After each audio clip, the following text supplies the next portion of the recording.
Hello everybody, my name is Jacob with Must Contain Minis, and today we're looking at some models by Wargames Atlantic. This time we're looking at some Eisenkern Stormtroopers from the Iron Core line.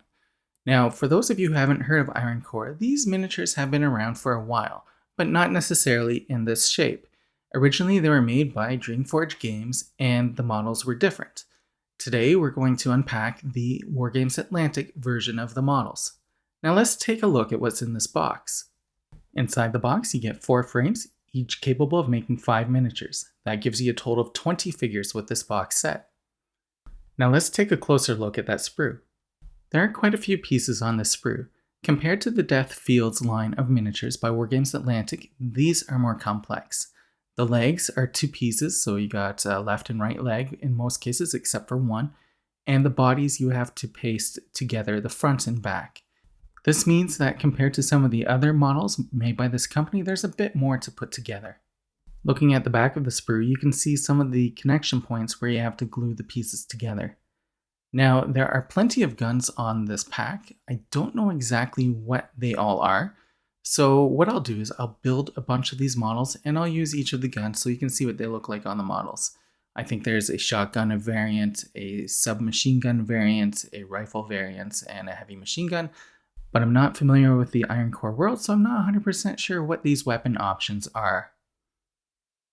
I took a ground-up approach to building these models. I first cut off the sprue, the parts that I wanted, and trimmed off all the excess plastic. From there, I pasted the legs together. After that, I added the torsos. Now I did have to paste the torsos together into one part, and then I used the legs and the full torso and put those together. After that, I carried on to the arms and the guns. And finally I finished off with the heads, and then I pasted the miniatures onto their bases. The finished Stormtroopers look pretty good, and I didn't expect to like these models as much as I did. I have to admit that I'm fully unaware of the Iron Core gaming world, but I can appreciate good looking miniatures. Many of the completed figures glued onto the bases without much issue. Some of the others though, I couldn't quite get. I needed to pull out an assembly handle.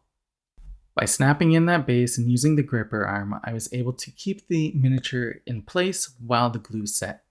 Since I only have one of these handles, I resorted to some age-old tactics to get the other miniatures up and going quicker.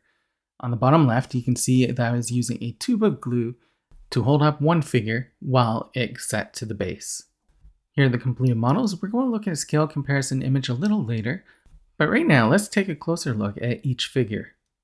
This guy is likely the leader of the group. He came out in an awkward pose, so what I ended up doing was I pasted a helmet underneath his foot to make him stand up in a way more to my satisfaction. When I built these miniatures, I was thinking of the game Grimdark Future by One Page Rules. The faction that I built these towards is the Battle Brothers.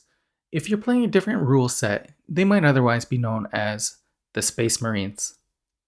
Again, a scale comparison image is coming up at the end of this video. Now let's keep looking at these figures. This guy looks to have a SMG with potentially a grenade launcher attached to the bottom of it. This guy has a bit of a heavier weapon. I would classify that as a heavy machine gun. I would classify this as a regular assault rifle. And then I'd say one of these is probably a shotgun and another one is another assault rifle. But again, I'm unfamiliar with the Iron Core world. Here's how the Iron Core miniatures line up against the Les Grognard's figures. Now, all of the miniatures that have helmets are part of this build, which is the Eisenkern Stormtroopers. The ones with caps are Les Grognard models by Wargames Atlantic. Again, these are part of their Death Fields line. So to me, the size difference is enough to symbolize probably the generic Space Marine versus a Guardsman. Those terms are probably most applicable if you're using them as proxy figures in a very well-known sci-fi game. I'm using them for One Page Rules, Grimdark Future, which is also becoming very well known. And in that game, the Stormtroopers would be considered Battle Brothers, whereas the Les Grognards would be the Human Defense Force. Here they are versus a Chaos Space Cultist, which is in the middle here, as well as a Primaris Space Marine.